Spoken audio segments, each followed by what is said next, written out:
Alors, bon après-midi tout le monde. Bienvenue. On est content. Vous êtes en grand nombre, puis je vois qu'il y a du monde qui continue à rentrer 10, 15 à la fois. Alors, je vous remercie premièrement, pour votre présence aujourd'hui, mais aussi que je sais qu'il y en a plusieurs de vous en ligne qui a partagé notre sondage. Il y a plusieurs de vous qui a partagé dans vos réseaux. C'est grandement, grandement apprécié. Je commence avec ça parce que je ne peux pas faire assez de reconnaissance pour des partenaires hors pair puis extraordinaires que vous êtes. Aussi, je vous souhaite bienvenue aux partenaires. Je ne vais pas le nommer parce que je ne sais pas exactement qui est branché, puis je ne veux pas oublier quelqu'un ou heurter quelqu'un. Alors, à tous les partenaires de tout le réseau d'éducation qui sont branchés, puis surtout à tous les parents qui sont branchés, ce sondage est pour vous. C'est pour voir qu'est-ce qu'on peut faire pour vous aider. Alors, on vous remercie pour être présente. Je me présente, je suis Corinne Payne, la directrice générale de la Fédération des comités de parents du Québec.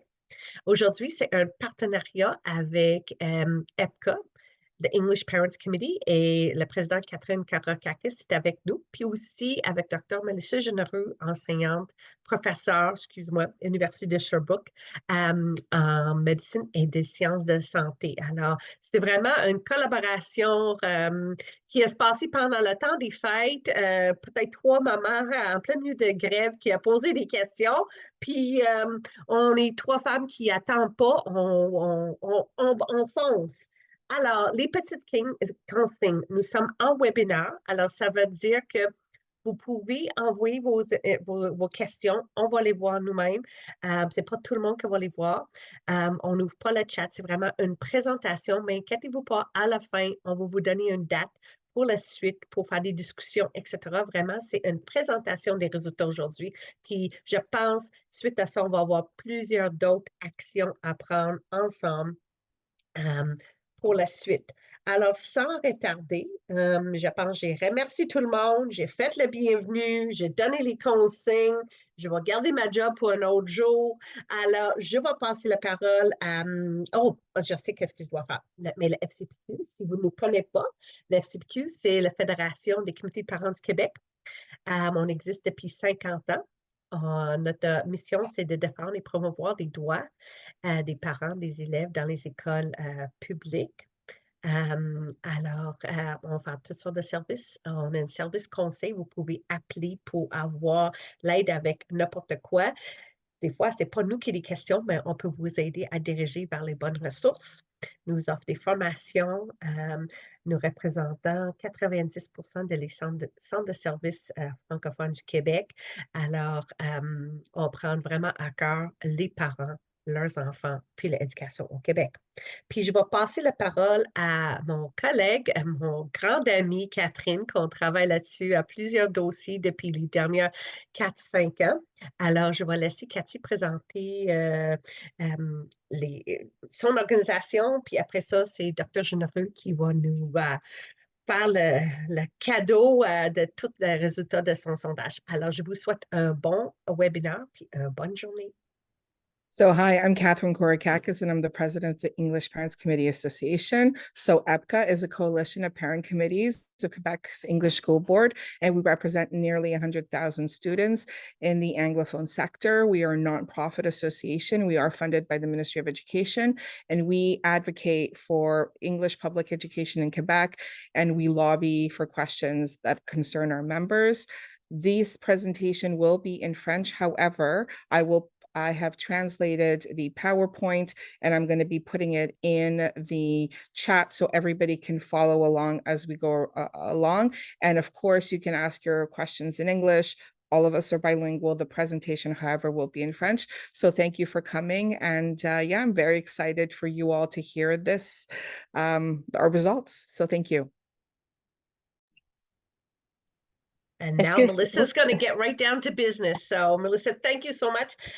Merci pour être avec nous. Merci pour tout le travail qui a été fait pendant le temps des fêtes, puis le mois de janvier. Alors, voilà. Merci de l'introduction. Puis effectivement, on parle du temps des fêtes parce que c'est un projet qui a été très réactif. Évidemment, c'est un peu dans le contexte des différentes crises sociales auxquelles se sont ajoutées aussi le contexte des différentes grèves qu'on a connues à l'automne 2023.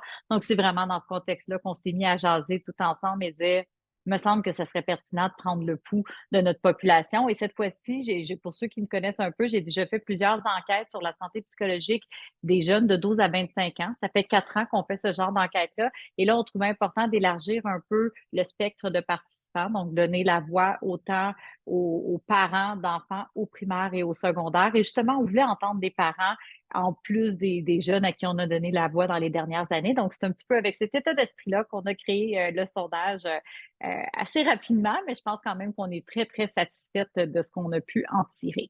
Donc, je tiens vraiment à remercier, bien évidemment, la Fédération des comités de parents et l'Association des comités de parents anglophones. Merci parce que grâce à vous, on a pu avoir une super belle collecte de données qu'on va vous présenter à l'instant. Et aussi, Dr. Clara Morin, qui est résidente en santé publique et qui était en stage avec moi pendant la période des fêtes et qui nous a donné un solide coup de main pour monter un questionnaire de qualité.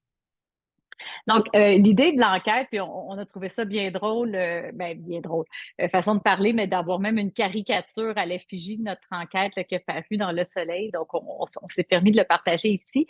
Ça reflète bien l'état d'esprit parce qu'on ne voulait pas mettre seulement l'accent sur l'effet de la grève en éducation, pas du tout. C'était plutôt de reconnaître qu'il y a eu une pandémie qui a été éprouvante pour tout le monde. L'après-pandémie, si je peux dire, entre guillemets, cette période-là qui suit dans l'urgence sanitaire est quand même tout aussi difficile pour plusieurs avec une inflation, un manque de main-d'œuvre, donc difficulté d'accéder à différents services. Et là, à ça s'est ajouté la grève en éducation et en santé. Donc, on voulait voir dans ce contexte-là cumulatif de différentes crises sociales comment vont nos jeunes, mais aussi comment vont leurs parents. On a voulu, et vous allez voir, c'est un peu comme ça que je vais présenter les résultats, d'abord estimer le niveau actuel de bien-être des enfants et de leurs parents, mais aussi leur évolution récente au niveau du bien-être pour voir s'il peut avoir un lien, entre autres, avec la grève ou pas. Ensuite, on a voulu explorer de façon plus détaillée les différentes expériences qu'ont vécues les familles pendant la grève. Puis ensuite, on vient au retour en janvier en 2024. Quelles sont les préoccupations là, qui touchent le plus nos parents qui ont été sondés en lien avec le bien-être de leur enfant, mais aussi de façon générale en lien avec leur situation familiale? On avait quand même un défi, je vous dirais, parce qu'on voulait faire un questionnaire court. Donc, on voulait que ce soit d'une dizaine de minutes pour favoriser la plus grande participation possible de parents. Donc, il faut comprendre que l'enquête n'était pas orchestrée avec le réseau scolaire en tant que tel, dans le sens qu'on l'idée a émergé, puis on a lancé le lien web en ligne, sur les réseaux sociaux, à travers des infolettes, à travers des courriels. Et oui, il y a des centres de services scolaires et des écoles qui ont décidé d'entrée de jeu de le partager à leurs parents, mais c'était vraiment sur une base volontaire et au libre choix de chacun de nos partenaires de le faire ou pas. Donc, on n'était pas trop certain d'à quel point les parents allaient répondre ou pas à l'enquête. On s'est dit, on va le faire court, 10 minutes pour avoir une meilleure participation. Puis, on le fait du 16 janvier au 2 février. Donc, on voulait capter le retour à l'école, qu'on ait eu la grève ou pas avant, le retour à l'école en janvier de l'ensemble de nos jeunes du primaire et du secondaire, qu'on vienne d'une école privée ou publique, qu'on ait connu la grève ou pas, et dans toutes les régions du Québec. Pour participer, on voulait quand même avoir une rigueur. Donc, les parents devaient répondre à certains critères d'admissibilité. Donc, si vous aviez un enfant, par exemple, à la maternelle, et ça, je me suis fait poser la question, pourquoi les exclure? C'est que vous allez voir, c'est qu'on a posé des questions dont les échelles ou ce type de mesures-là s'appliquent à des enfants au primaire et au secondaire, mais ça n'a pas été démontré comme valide pour des enfants à la maternelle. Et le type de préoccupation qu'on est allé chercher, en majorité, s'appliquait plus pour les enfants à partir du niveau primaire. Donc, voilà pourquoi ce choix-là. Ensuite, on devait avoir un enfant entre 5 et 21 ans là, pour aller chercher un peu toutes les figures d'exception de jeunes qui peuvent fréquenter le primaire secondaire, résider au Québec et avoir un enfant qui habite au moins la moitié du temps sous le même toit que soi. Chaque parent pouvait répondre, mais en fait, un seul par ménage. Donc, vous allez voir que c'est plus des mères que des pères qui ont répondu parce qu'on voulait le parent qui était le plus en mesure de parler de ce que son enfant vit. Et bon, dans ce cas-ci, il semble que ça a été le cas surtout chez les mamans. Et le parent devait répondre pour le prochain enfant à fêter son anniversaire pour pas choisir parmi ses enfants celui qui est le plus inquiétant, par exemple. Donc, on voulait qu'il y ait quelque chose d'un petit peu plus aléatoire. Par contre, un parent qui ressentait le besoin de répondre pour tous ses enfants pouvait le faire en cliquant sur un différent lien à chaque fois. Donc, les thèmes abordés, tout ça, ça a été choisi basé sur la revue de la littérature. On est allé voir, entre autres, pendant la pandémie, l'impact des différentes crises sociales, mais notamment la fermeture prolongée des écoles. Qu'est-ce que ça peut engendrer comme impact chez l'enfant et le parent? Donc, on est allé identifier des thèmes autour de ça. On a voulu regarder la qualité de vie chez l'enfant, la santé mentale du parent, le temps d'écran, on en entend beaucoup parler, et comment tout ça a évolué récemment. Notre deuxième bloc, c'était plutôt sur la base de ce qui a été beaucoup rapporté dans les médias, beaucoup de positions d'experts pendant la grève qui disaient « nous sommes inquiets de tel impact de la grève sur la vie, la situation de nos familles ». Donc, on a dressé une liste de ces expériences négatives potentielles-là, puis on a questionné les parents à savoir si ça leur était arrivé ou pas. Le bloc 3, c'était vraiment aujourd'hui, depuis que votre enfant est retourné à l'école, quelles sont vos préoccupations? Puis encore une fois, on a identifié une liste de préoccupations qui avait été soulevée comme étant assez plausible selon les experts qui sont prononcés pendant la grève et selon la littérature. Évidemment, tout ça, c'est complété de toutes sortes de questions qui nous permettent de mieux connaître l'enfant, connaître un peu son contexte scolaire et aussi connaître son contexte plus familial. Notre échantillon, on est rendu là. On est quand même fiers de dire qu'on a un petit peu plus que 14 000 parents qui répondaient aux critères d'admissibilité et qui ont répondu à au moins une partie du questionnaire. Donc, toute la partie initiale que je vais vous présenter sur un peu le contexte scolaire de l'enfant. Et on a jusqu'à 85 donc à peu près 12 000 parents qui ont répondu à l'ensemble de tout le questionnaire. Donc, on est vraiment très, très contente.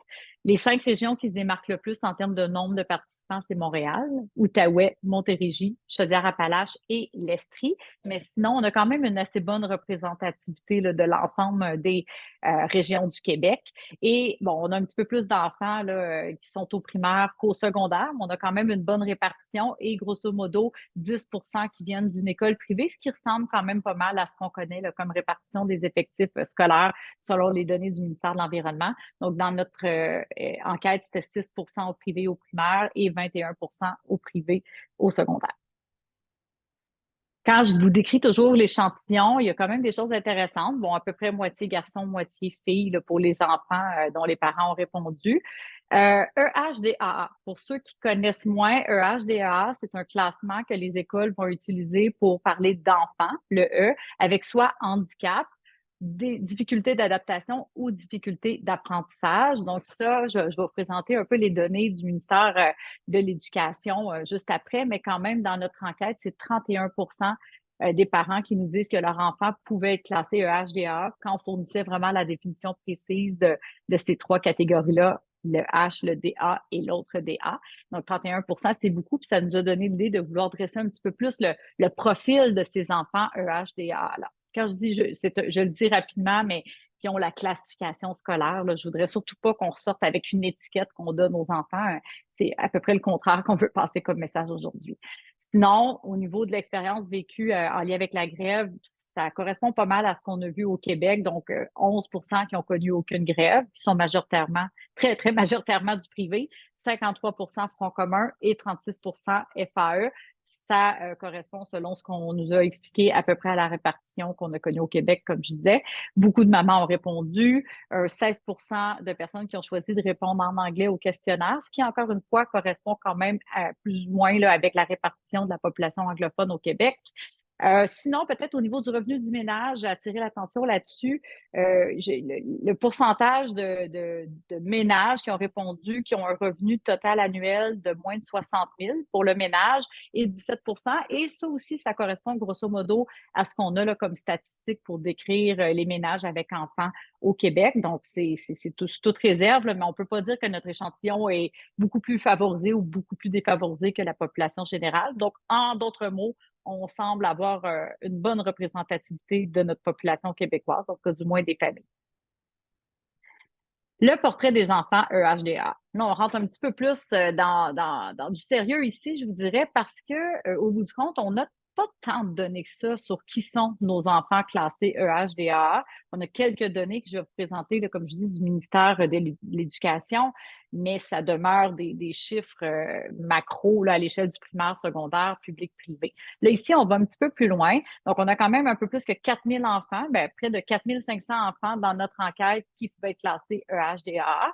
On voit que c'est surtout au niveau des difficultés d'adaptation. Et là, ça inclut tout ce qui est TDA, TDAH ou troubles du comportement, entre autres.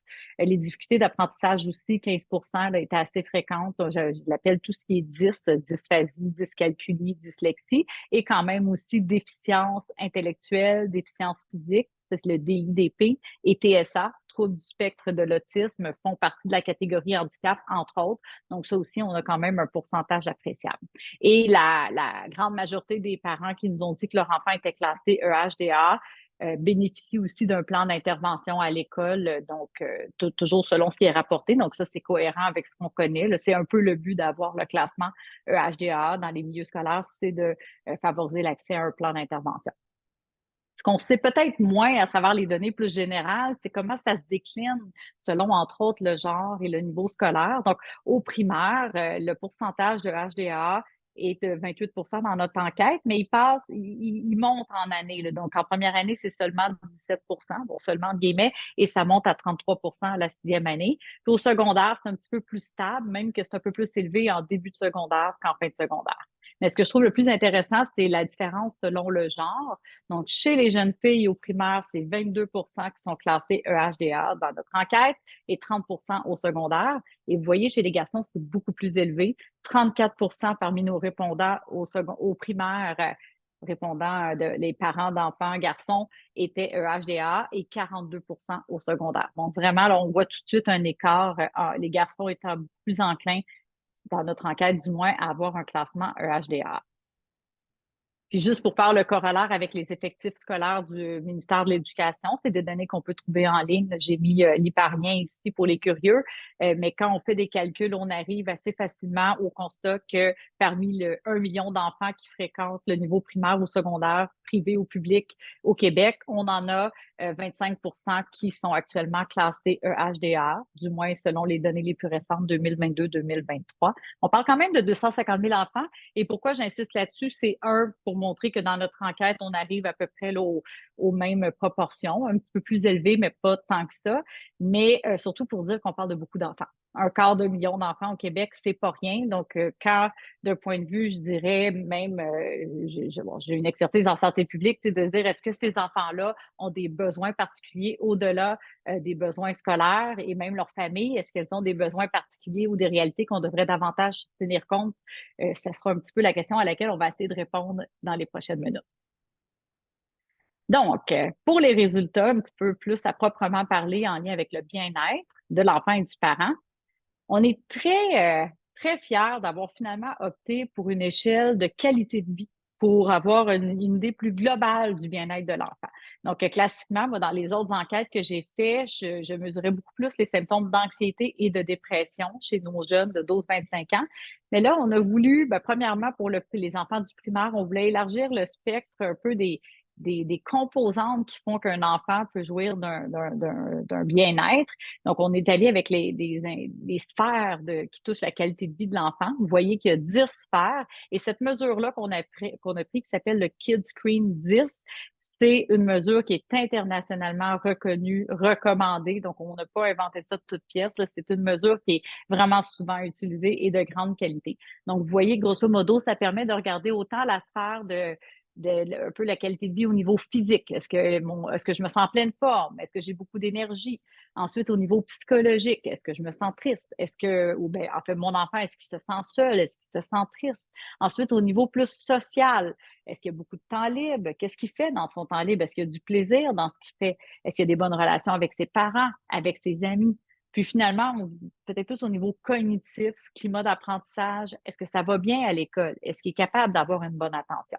Donc, avec tout ça, on était capable de faire plein de choses. Donc, premièrement, on a voulu regarder chacune des 10 sphères de la qualité de vie une par une. Puis là, moi, je vous présente le pourcentage de sphères qui ont, en fait, les parents disaient ça va pas si bien que ça pour mon enfant. Donc, tu sais, il s'est peu amusé avec les amis. Là, je suis assez d'accord avec cet énoncé-là. Donc, on voit que dans les sphères qui ressortent comme étant les plus souvent jugées défavorables par le parent, autant primaire que secondaire, au cours de la dernière semaine, donc on parle de le portrait qu'on avait en janvier, c'est vraiment les relations avec les amis, peu d'amusement. Mon enfant s'est pas beaucoup amusé avec les amis. Les relations avec les parents. Donc, mon enfant sent qu'il vit de l'injustice avec ses parents, donc des relations plus difficiles. Et sinon, c'est au niveau du manque d'énergie et du manque d'attention. C'est vraiment là, les 4 qui ont ressorti par au moins un parent sur 5. Donc, je ne les nommerai pas tous, mais je pense que déjà, ça nous piste un petit peu sur les sphères de la qualité de vie qui semblent les plus problématiques selon les parents.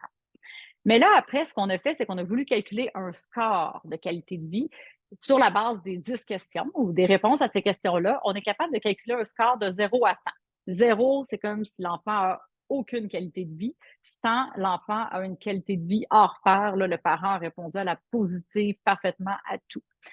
Ce qu'on obtient, premièrement, dans le petit carré orange en haut à droite, c'est le score moyen. Donc, le score moyen, tout enfant confondu qui a répondu à notre enquête, tout parent, parle de son enfant comme ayant un score de 64 sur 100. C'est sûr que là, c'est un jugement qualitatif, mais c'est quand même pas un score qui est si élevé. Puis, il n'y a pas beaucoup d'études avec lesquelles on peut comparer, mais il y a eu encore, entre autres, une étude au Saskatchewan en pleine pandémie qui affichait des scores de qualité de vie chez les enfants sondés qui étaient quand même plus élevés un peu que ce qu'on observe ici. Mais comme je vous dis, c'est sous toute réserve parce que c'est peut-être pas une échelle au Canada, du moins, qui est encore couramment utilisée. Elle est beaucoup en Europe, mais j'espère qu'elle le sera davantage au Canada aussi. Ceci étant dit, on a divisé le score de qualité de vie. Donc, ceux qui ont un faible score, c'est en bas de 50 sur 100. Un score modéré, c'est entre 50 et 78. Ça inclut à peu près le 2 tiers de l'échantillon. Puis un score élevé, c'est 79 ou plus. Donc, vous voyez un peu la distribution. Puis ce qu'on retient surtout ici, c'est qu'au secondaire, en moyenne, le score de qualité de vie est quand même plus faible que ce qu'on observe au primaire. Donc, il y a quand même 20 des jeunes au secondaire qui auraient une faible qualité de vie contre 14 au primaire. Là, c'est intéressant ici, j'ai voulu séparer filles et garçons. Donc, on voyait que les garçons étaient plus nombreux à faire partie du classement EHDA, mais est-ce qu'il y a aussi un lien avec la qualité de vie? Est-ce que nos garçons ont une meilleure ou une moins bonne qualité de vie que les filles? Et est-ce que ça change selon le primaire et le secondaire? Donc là, ici, on s'attarde vraiment au pourcentage de garçons et de filles qui ont un faible score de qualité de vie, donc en bas de 50 sur 100. Et on part de la première année jusqu'au secondaire 5. Donc, en gros, je peux vous résumer la figure en disant que les garçons au primaire, à peu près toutes les années du primaire, vont être plus nombreux à avoir une faible qualité de vie que les jeunes filles.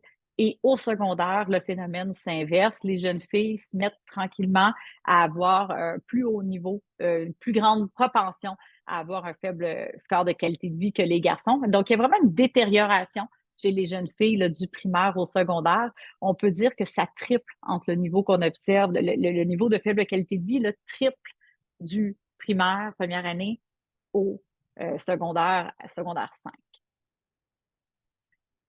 Ensuite, évidemment, on voulait regarder le lien avec le classement EHDA. Donc, est-ce que nos enfants qui appartiennent à ce classement-là ont une moins bonne qualité de vie selon ce que les parents rapportent que les autres enfants? La réponse est définitivement oui. Donc, vous avez une petite ligne rouge pointillée. À gauche de la ligne rouge, on va parler des enfants au primaire. On les compare en termes de score de qualité de vie selon qu'ils sont EHDA ou pas, ou selon qu'ils appartiennent à une école publique ou privée. Puis après ça, on fait la même chose au niveau du secondaire.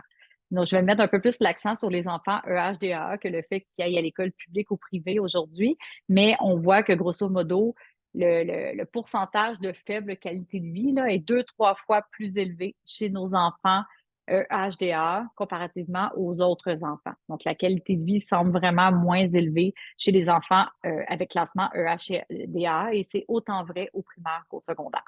On pourrait dire la même chose avec l'écart qu'on note entre public-privé. Donc oui, la propension à avoir une moins bonne qualité de vie est plus grande quand on fréquente une école publique qu'une école privée. Et c'est vrai au secondaire comme au primaire.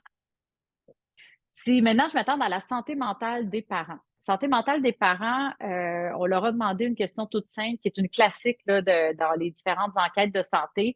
Comment évaluez-vous votre propre santé mentale? Ça pouvait être mauvais, passable, bonne, très bonne ou excellente. Donc, on a regroupé ça en 3 catégories. Et ce qu'on voit, je pense qu'on peut quand même être positif en disant qu'il y a quand même 45 des femmes, des mamans et 56 des papas qui nous disent avoir une très bonne ou excellente santé mentale. Donc, ça, on peut s'en réjouir. En contrepartie, on a quand même un petit peu moins qu'un parent sur 5 qui nous dit avoir une santé mentale passable ou mauvaise.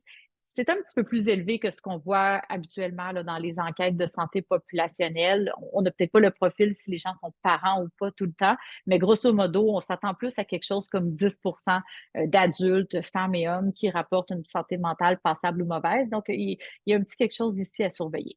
Mais où est-ce que je voulais vraiment attirer votre attention, c'est qu'au-delà des pourcentages généraux, encore une fois, on voulait voir, est-ce que la santé mentale classée passable ou mauvaise, elle est plus fréquente chez les parents qui ont un enfant EHDA? Et oui, la réponse, en tout cas du moins selon les données qu'on vous présente, il semble avoir une association entre les deux, en ce sens que si vous avez un enfant avec un classement EHDA, vous avez presque 2 fois plus de chances de rapporter une santé mentale passable à mauvaise. On voit aussi au niveau quand même des parents qui ont, bon, je dis anglophones, qui ont répondu au questionnaire en anglais, du moins, on voit quand même un écart assez important aussi. Donc, une moins bonne santé mentale est rapportée par les parents anglophones par rapport aux parents francophones.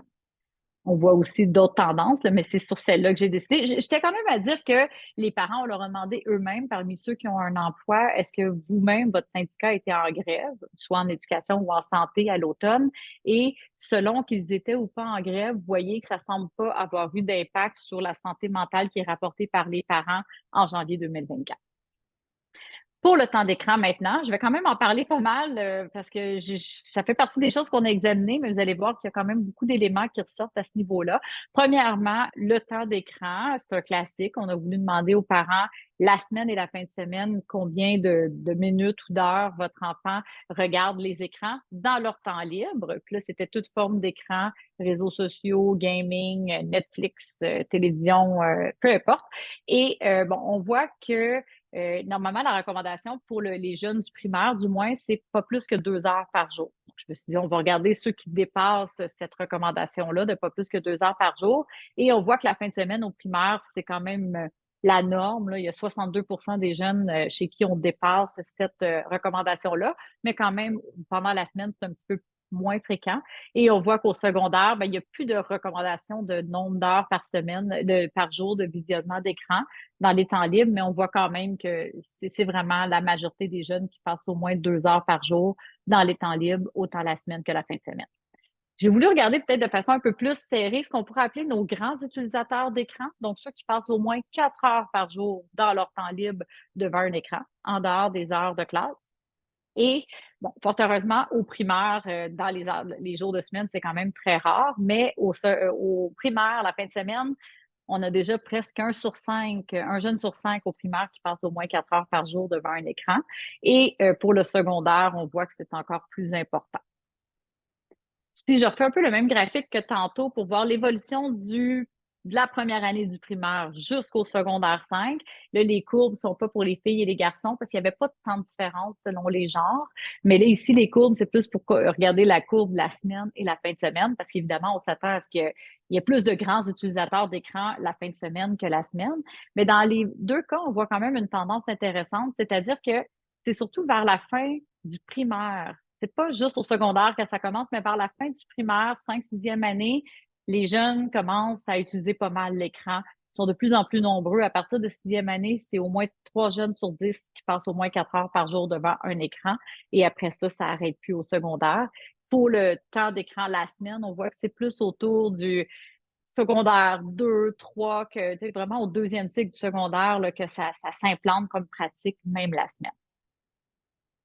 Et on a voulu voir, est-ce que le fait d'être un grand utilisateur d'écran la semaine, donc de passer au moins 4 heures par jour dans ses temps libres, est-ce que ça, c'est associé avec une moins bonne qualité de vie?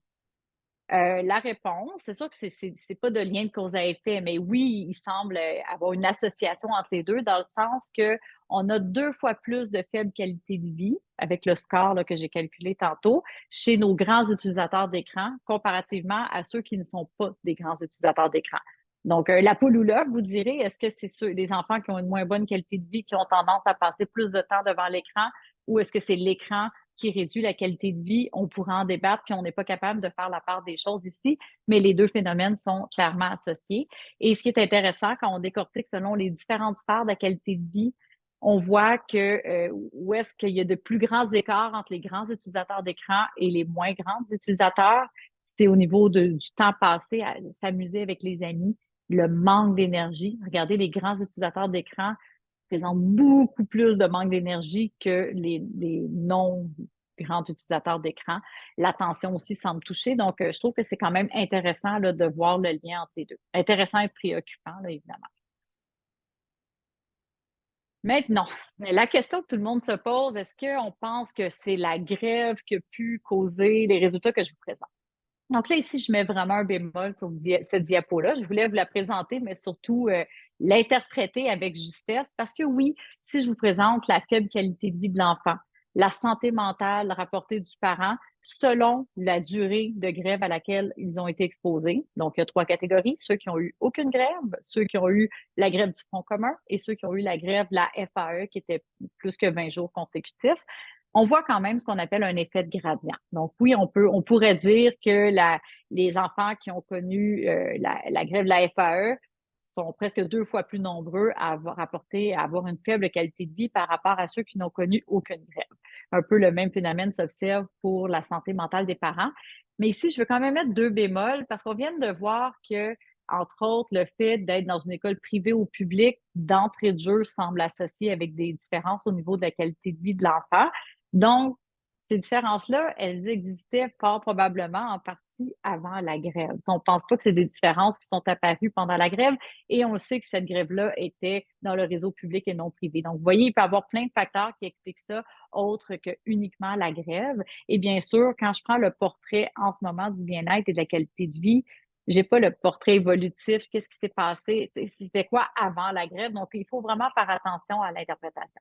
Par contre, on avait prévu un peu le coup et ce qu'on avait ajouté comme question dans notre sondage, c'était dans les 2 derniers mois, comment a évolué la santé de votre enfant et comment a évolué la santé mentale, votre propre santé mentale à vous comme parent et aussi comment a évolué le temps d'écran de votre enfant.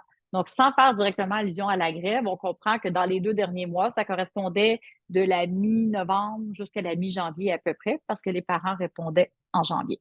Et là, ça, c'est quand même assez intéressant parce que oui, on voit que la détérioration de la santé de l'enfant et surtout la détérioration de la santé mentale du parent et l'augmentation du temps d'écran sont des phénomènes qui sont plus fréquents chez les enfants, les parents qui ont vécu la grève, tout particulièrement de la FAE et dans un moindre niveau du Front commun. Donc, je peux peut-être vous le dire en des mots plus vulgarisés. Au niveau de l'augmentation du temps d'écran, il y a quand même 17 des parents dont l'enfant a connu aucune grève qui nous disent oui, mon enfant a augmenté son temps d'écran. Donc, tout n'est pas attribuable qu'à la grève, évidemment.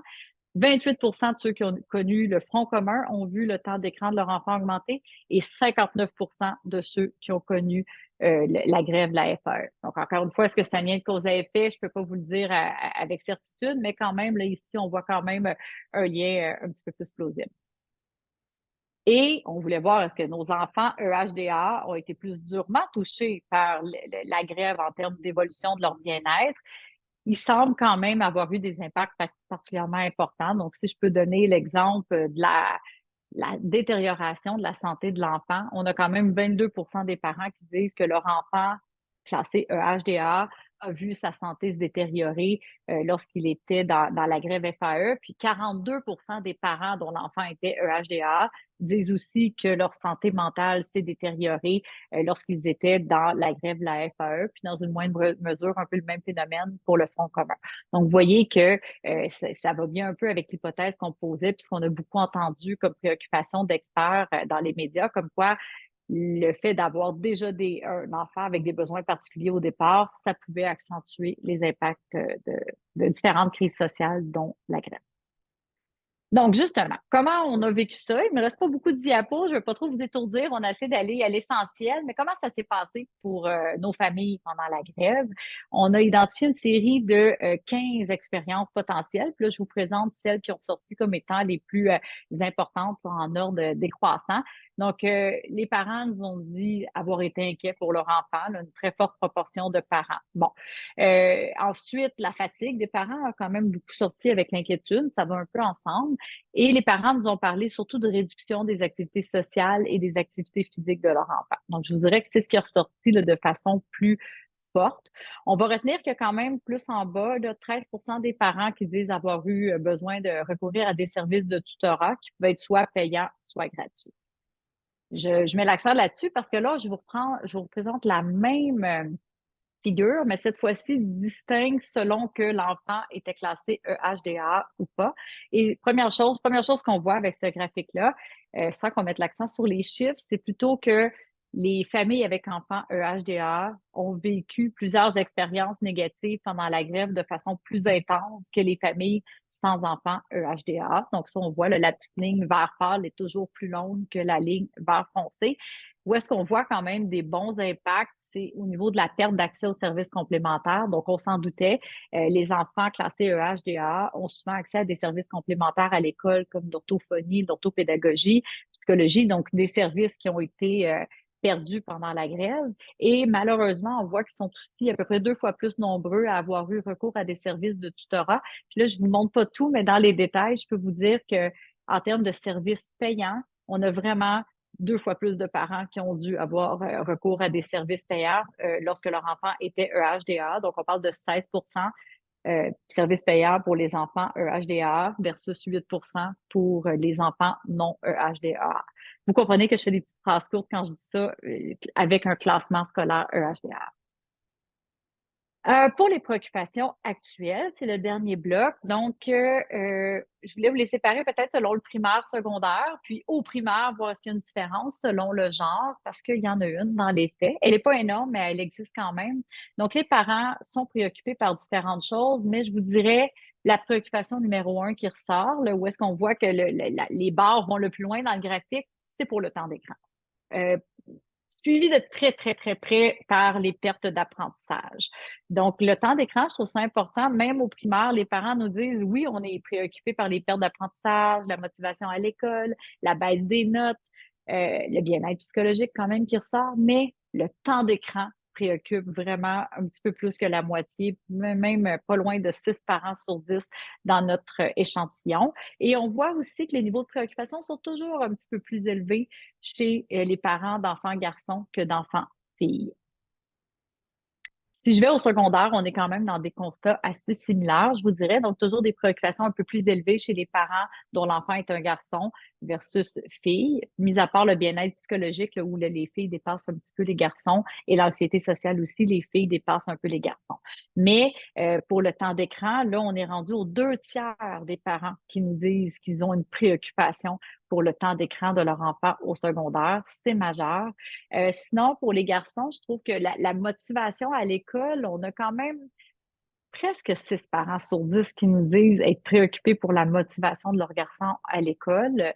Et quand même, en termes de risque de décrochage, c'est 1 parent sur 4 qui nous dit avoir peur d'un risque de décrochage scolaire pour leur enfant garçon. Et dernier point, c'est encore une fois le désir de regarder un petit peu ce qu'il y a une différence en termes de préoccupation parentale selon son enfant est classé EHDA ou pas.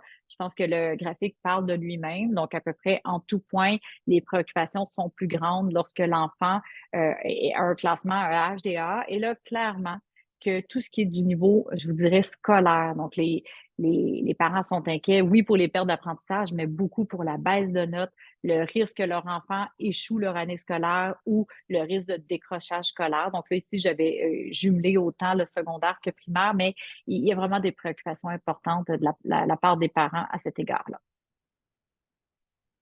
Je vous ai dit un petit mensonge, ça c'est la dernière diapo de résultats. Quand même important parce que, ah oui, ben, je vais juste revenir ici, ça introduit la prochaine diapo. Il y a un petit point que je n'ai pas mentionné, mais quand même qui ressort dans, peu importe qu'on soit au primaire, secondaire, enfant, EHDA ou pas, la situation financière des parents est quand même souvent nommée. Donc, la situation financière est une source de préoccupation pour un petit peu plus que 3 parents sur 4, donc sur 10. Donc, je tiens quand même à le mettre de l'avant.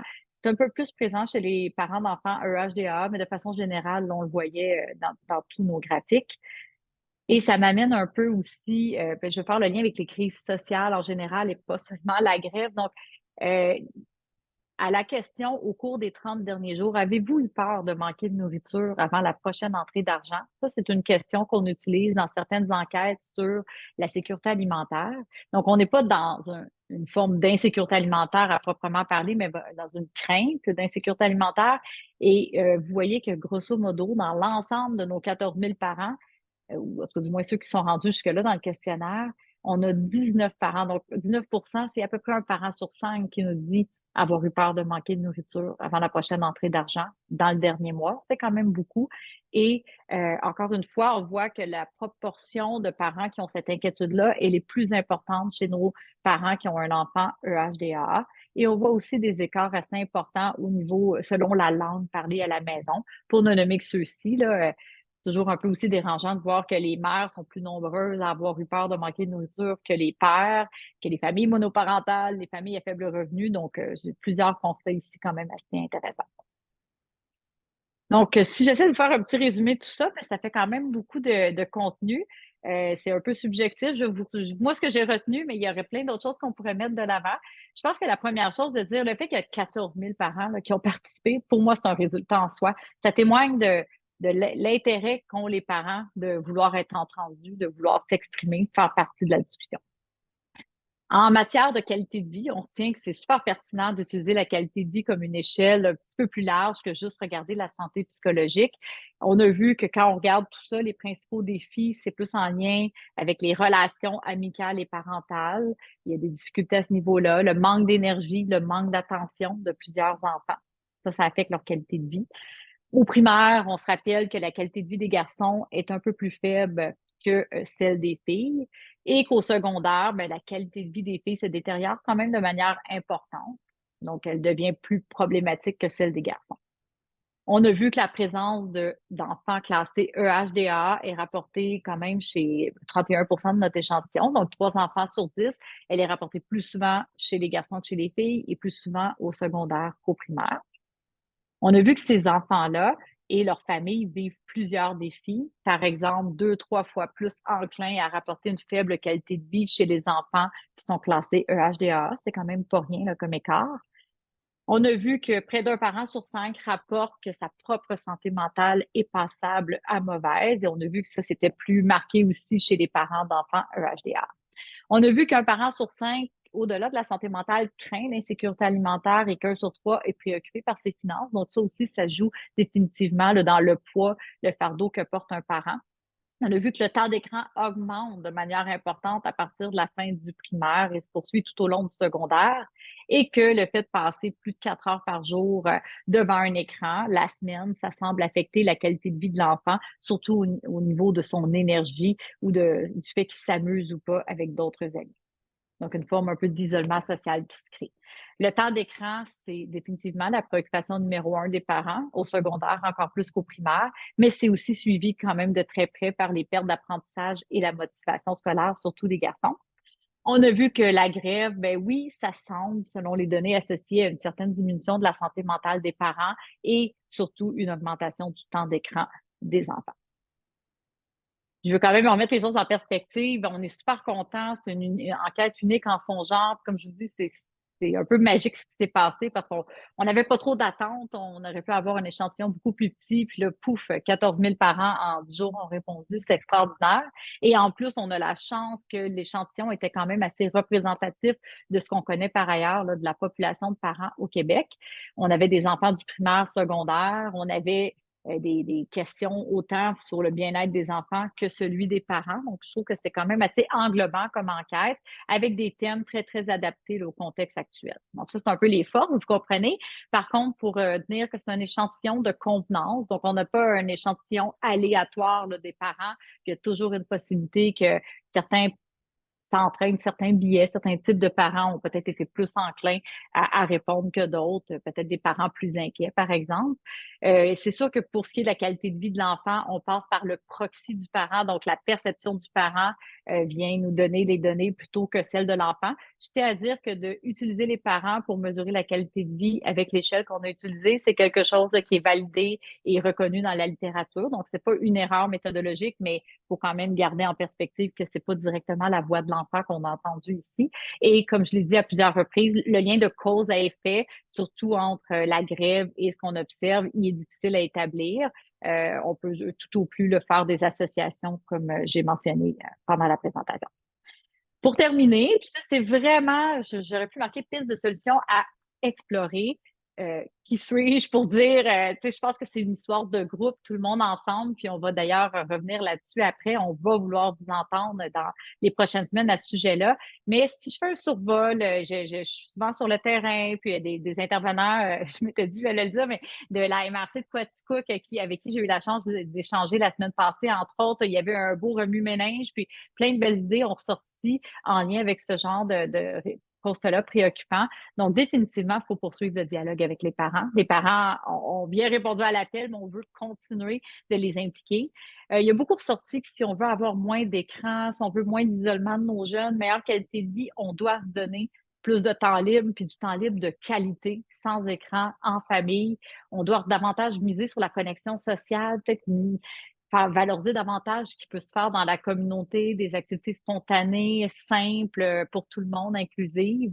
On ne veut pas réinventer la roue. Les gens sont assez clairs là-dessus de répertorier ce qui existe déjà. Il y a plein de belles ressources, puis peut-être plus les valoriser, les bonifier pour que tout le monde on soit au courant de ce qui est possible de faire en dehors de son écran à la maison. On peut aussi, on pourrait miser sur se concerter plus entre partenaires pour savoir ce qui se fait déjà, donc au milieu scolaire, communautaire, la santé, les comités de parents, tu sais, que tout le monde puisse partager. Hey, tu sais, nous, dans notre communauté, il y a ça qui existe, étiez-vous au courant pour pouvoir référer les parents et les enfants vers ces ressources-là. Pour les parents d'enfants EHDA, je ne vous cacherai pas que ça devient quand même une norme, dans le sens qu'il y a vraiment beaucoup d'enfants qui vivent avec ces besoins particuliers-là. Est-ce que les parents ont le soutien nécessaire? Est-ce qu'ils ont une façon de réseauter même entre eux pour se partager leurs trucs? Leur désarroi, des fois aussi, c'est correct. Donc, d'avoir des stratégies qui misent sur ce réseautage-là, c'est à mon avis une bonne option à envisager. De créer dès le primaire des occasions pour les jeunes de s'impliquer comme citoyens, d'être plus bénévoles, de pouvoir participer à des activités pour les attirer en dehors des écrans là, qui les gardent à l'intérieur, de revaloriser la mission des maisons de famille, maisons des jeunes, maisons des grands-parents. Donc, il y a plein de belles ressources qui visent à offrir des lieux de vie aux jeunes et à leurs familles dans vos communautés. Et ici, je pense que l'idée, c'est de travailler ensemble sur les causes, pas juste sur les problèmes. Donc, c'est pas juste de dire ça va mal, il faut offrir du soutien à nos enfants qui vont mal. Je pense qu'il faut surtout essayer de comprendre pourquoi travailler ensemble sur ces causes-là. Et je terminerai en disant que c'est au-delà du plan de rattrapage dont on entend beaucoup parler, avec ce qu'on nous dit, avec la préoccupation des parents, avec l'augmentation du temps d'écran, est-ce qu'on peut aussi se donner un plan pour une saine utilisation des écrans qui serait vraiment multiniveau, qui irait agir, pas juste en sensibilisant les parents sur l'importance de bien encadrer les enfants, mais peut-être avoir des outils, des changements plus structuraux. Je pourrais en parler davantage si vous voulez, là, mais dans notre société pour vraiment favoriser une saine utilisation de nos écrans. Donc, prochaine étape, comme je vous dis, là, c'était vraiment un survol des pistes de solutions. Il y avait beaucoup de choses à dire aujourd'hui, mais on veut poursuivre la réflexion collective. Donc, dans un mois pile, le 13 mars, avec la Fédération des comités de parents et l'Association des comités de parents anglophones, on propose de se donner 2 autres rencontres Zoom, une en après-midi, une en soirée, une qui est un petit peu plus dédiée aux organisations, l'autre aux parents. Donc, le lien va vous être fourni parce que vous ne pouvez pas vraiment cliquer dessus, mais dans la conversation vous pouvez vous inscrire. Puis là, on va plus être en mode tout le monde partagé par des sous-groupes pour essayer d'entendre vos idées. Qu'est-ce que vous pensez qui pourrait être fait? Qu'est-ce qui vous préoccupe le plus, etc. Comment vous réagissez à ces données-là? Et on va aussi faire un retour sur l'enquête et toutes les suites là, des travaux qui vont découler le 1er juin à Saguenay, dans le cadre du 50e anniversaire de la Fédération des comités de parents du Québec. Il va y avoir une infolette, une édition spéciale aussi de l'Association des comités de parents anglophones, des ateliers aussi de la même association qui s'en viennent dans les prochains mois et une conférence en septembre sur l'éducation anglophone publique. Donc, quand même beaucoup de choses. Là, je suis contente de voir que les travaux qu'on a faits vont continuer à inspirer la suite des choses. Donc, c'est pas juste une présentation unique dont vous n'entendrez plus jamais parler par la suite. Donc, moi, je pense que je peux arrêter le partage d'écran. Oui. Mais merci beaucoup, Mélissa. C'est très intéressant. On ne peut pas passer un meilleur à 45 minutes que qu'est-ce que vous vient nous donner comme parents du Québec. Alors, effectivement, beaucoup de réflexions à faire, beaucoup de données, beaucoup d'informations. Alors, c'est pas fini.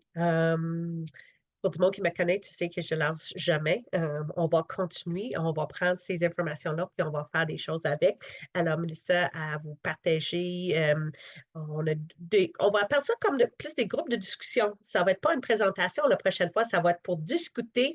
Peut-être on va diviser en petits sous-groupes, je ne sais pas. On n'a pas décidé la formule exacte encore, mais on voulait pas vous laisser suspendre pour dire, ben là, qu'est-ce qu'on fait avec tout ça? Alors, dans un mois pile, on vous invite à vous pouvez inscrire aujourd'hui. Les liens sont aussi partagés dans le chat. Aussi, je vais vous dire que surtout sur le site de la FCPQ, j'imagine je ne vais pas parler pour Cathy, mais aussi, on va faire une nouvelle sur le site qui va avoir les informations de la présentation, qui va avoir les invitations pour la suite, même l'enregistrement. La conférence, le webinaire a été enregistré aujourd'hui. On va vous partager le tout. Vous pouvez inscrire. Vous pouvez marquer déjà dans vos calendriers le 13 mars, 14 h pour les partenaires des organisations. Puis en soirée, on sait que les parents, la plupart, il y a des emplois, puis ils sont occupés dans le jour. La 19 h, la soirée pour les parents pour faire des discussions là-dessus. Puis c'est avec grand plaisir qu'on va recevoir Madame Dr. Généreux le 1er juin au Saguenay pour notre 50e pour une conférence. Je remercie encore tous les partenaires qui sont présents, tous les parents qui sont présents. Si vous avez d'autres questions, vous pouvez nous envoyer directement à communication@fcq.qc.ca.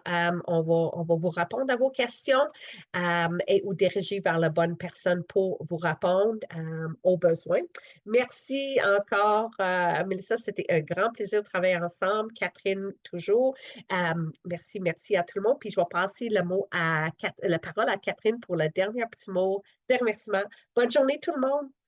J'aimerais remercier Dr. Généreux. I'd like to thank Dr. Généreux pour tout son travail, all her hard work on this, the FCPQ, l'FCPQ pour être un partenaire merveilleux, comme d'habitude. Puis tous nos partenaires ici qui nous ont aidés à partager l'info. Thank you to all our partners who helped us share this information, spécialement les commissions scolaires ou les centres de services scolaires qui l'ont envoyé aux parents directement. So for all the school boards and the CSS who sent this to parents, thank you so much. We were able to reach them.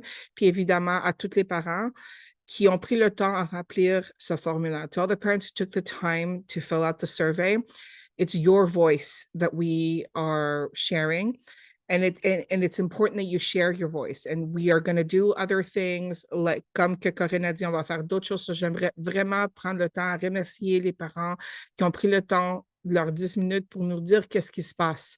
C'est important que votre voix est partagée, puis nous, on va faire quelque chose avec ça, on vous le promet. So thank you very much once again. Ce ne serait pas possible sans vous. Merci. Bonne journée, puis bonne journée des persévérances scolaires aussi, parce que Bye, everyone. Une semaine de fun, puis très importante. Bye bye!